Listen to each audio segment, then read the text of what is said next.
మోదీ సర్కారులో మంత్రివర్గ విస్తరణ ఊహాగానాలు మొదలయ్యాయి. కేంద్రంలో ఈ నెలాఖరికి కానీ జూన్ మొదటి వారంలో కానీ మంత్రివర్గంలో మార్పులుండొచ్చు అనే ప్రచారం జోరుగా సాగుతోంది. ఇప్పటికే 2 ఏళ్లు పూర్తవుతున్నటువంటి తరుణంలో కేంద్ర ప్రభుత్వంలో అనేక మార్పులు చేసి పలువురిని పక్కన పెట్టొచ్చు అనే వాదన బలంగా ఉంది. ఢిల్లీలో ఇప్పటికే దానికి సంబంధించినటువంటి వ్యవహారం చక్కర్లు కొడుతుంది. పలువురు నేతలు తమ ప్రయత్నాల్లో తల మునకలే ఉన్నారు. మోదీని ప్రసన్నం చేసుకుని ఈసారి క్యాబినెట్లో ఖచ్చితంగా చోటు దక్కించుకోవాలి అనేటువంటి వాళ్ళ జాబితా చాలా పెద్దగా కనిపిస్తుంది. ఈ జాబితాలో ఆంధ్రప్రదేశ్ సంబంధించినటువంటి కొందరు నేతల పేర్లు కూడా ఉన్నాయి. ముఖ్యంగా బీజేపీ నుంచి ఏపీలో 3 ఎంపీలు ప్రాతినిధ్యం వహిస్తున్నారు.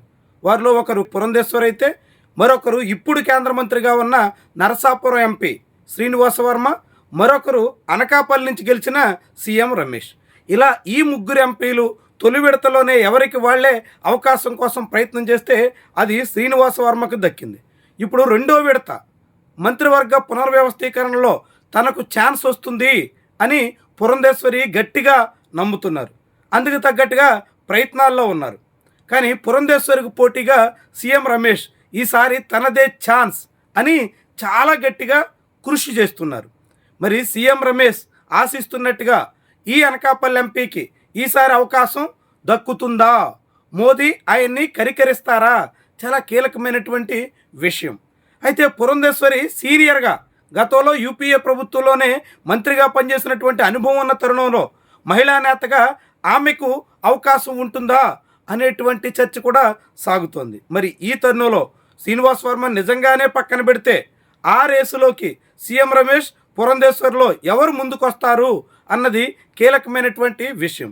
ఇదే సమయంలో బీజేపీ ఎంపీలకే కాకుండా జనసేనకు కూడా ఈసారి క్యాబినెట్లో బెర్తు దక్కొచ్చు అని భావిస్తున్నారు.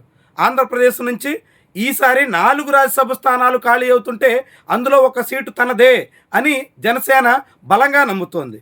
కానీ ఈసారి జనసేనకి అలాంటి అవకాశం ఉండబోదని అటు బీజేపీ ఇటు టీడీపీ చెరో 2 సీట్లు చొప్పున పంచుకునే యోచనలో ఉన్నారని చాలా పెద్ద స్థాయిలో ప్రచారం నడుస్తుంది. అదే జరిగితే జనసేన పార్టీని సంతృప్తిపరచడం కోసం కేంద్ర క్యాబినెట్లో ఆ పార్టీకి అవకాశం ఇవ్వచ్చు అని భావిస్తున్నారు. జనసేన పార్టీకి ప్రస్తుతం 2 ఎంపీలు ఉన్నారు. వారిలో మచిలీపట్నం నుంచి ప్రాతినిధ్యం వహిస్తున్న బాలశౌరి సీనియర్ నాయకుడు. ఆయన తర్వాత 2024లో మొదటిసారి ఎన్నికల బరిలో దిగి విజయం సాధించిన కాకినాడ ఎంపీ తంగెళ్ల ఉదయ్ శ్రీనివాస్ కూడా ఉన్నారు. ఉదయ్ శ్రీనివాస్ తీరుతో ఇటీవల పవన్ కళ్యాణ్ కూడా ఏమాత్రం సంతృప్తిగా లేరు. క్షేత్రస్థాయిలో జనసేన పార్టీ శ్రేణులే ఆయన మీద తీవ్రమైనటువంటి ఫిర్యాదులు చేస్తున్నారు. ఈ క్రమంలో ఉదయ్ శ్రీనివాస్ కాకుండా బాలశౌరికి ఛాన్స్ ఇవ్వచ్చు అనే వాదన కూడా వినిపిస్తోంది. మరి జనసేన పార్టీకి నిజంగా ఛాన్స్ దక్కుతుందా? దక్కితే ఆ 2 ఎంపీల్లో ఎవరు అవకాశం దక్కించుకుంటారు అన్నది కూడా ముఖ్యమైనటువంటి విషయం. వీళ్ళతో పాటుగా తెలుగుదేశం పార్టీ నేతల్లో కూడా పలువురు ఈసారి మంత్రివర్గ పునర్వ్యవస్థీకరణలో తమకే అవకాశం అని బలంగా ప్రయత్నాలు అయితే చేస్తున్నారు. కానీ తెలుగుదేశం పార్టీ తరఫున ఉన్న 2 మంత్రుల్లో మార్పులు ఉండకపోవచ్చు అనే అభిప్రాయం బలంగా వినిపిస్తోంది. కింజరాపు రామ్మోహన్ నాయుడు పౌర విమానయాన శాఖ మంత్రిగా ఉన్నారు. మళ్ళీ మంత్రివర్గ పునర్వ్యవస్థీకరణ జరిగిన ఎవరికి ఏ పోర్ట్ఫోలియో మారినా రామ్మోహన్ నాయుడికి మాత్రం పౌర విమానయాన శాఖ కొనసాగొచ్చు అనేటువంటి అభిప్రాయంతో ఉన్నారు. అయితే ఇటీవల జరిగినటువంటి అనేక పరిణామాలు, ముఖ్యంగా ఇండిగో విమానం చాలా పెద్ద స్థాయిలో సంక్షోభంలో కూరుకున్నప్పుడు ఆయన వ్యవహరించినటువంటి తీరు కారణంగా పౌర విమానయాన శాఖ నుంచి తప్పించి గ్రామీణాభివృద్ధి శాఖ లాంటివి కేటాయించవచ్చు అనే వాదన కూడా ఉంది.